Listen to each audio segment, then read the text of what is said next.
prison, does the color of my skin or the fact that I have been imprisoned make me less authentic as a true believer? No, abadan. And it has nothing to do. Allah subhanahu wa ta'ala, He says, يا أيها الناس إنا جعلناكم شعوبا وقبائل لتعارفوا أن أكرمكم الله عند الله أتقاكم. That we've made you into nations and ethnicities and tribes so that you may recognize one another. And the most honored of you in Allah subhanahu wa ta'ala's eyes is the one that has the most taqwa. Saying that, there are just a few pieces of advice that I do have for the new Muslims. One of my personal pet peeves is I don't like using the word convert or revert.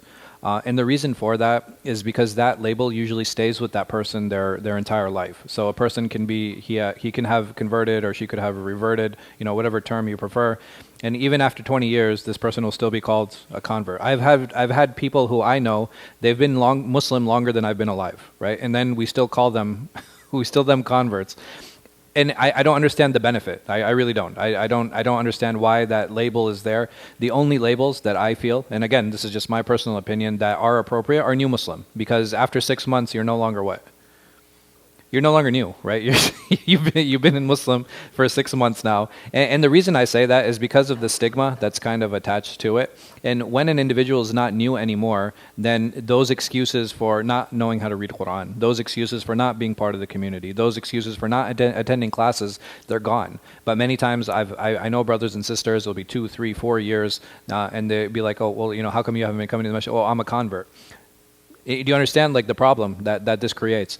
And not just that, many times when you have classes, you'll have quote-unquote convert classes. These convert classes, they'll go for 2 years, they'll go for 3 years, they'll go for a long time. And then all of a sudden, when this convert, he grows out of the class, what happens? He stops coming to the masjid because he no longer feels that he's catered for. So when I use the word new Muslim, I use it very purposely. And this is the terminology that I prefer, because when we say new Muslim and this person is no longer quote-unquote new, it allows him to transition into the community. He can attend the regular classes in the community, he can come to the social programs. It will actually help him or her develop those social bonds, because a part of being Muslim is being part of the community. And if I keep needing to have programs that cater specifically to me, people will not always cater to me. This is just the reality of life. People are not always going to keep catering to me. But if I'm going out and I'm making an effort to make relationships, then those spaces actually help and they make sense. Does it make sense to have social spaces to help people who have non-Muslim families? Yes, absolutely, right? Because I can never feel for the challenge of not being able to go to a Christmas dinner, right? I can't. My parents are Muslim, alhamdulillah. I've never had to face that challenge. Or what do I do if I embrace Islam and my wife doesn't? Right? These are challenges, walillah alhamd, many of us haven't faced. So having support groups for those specific situations, I think is good.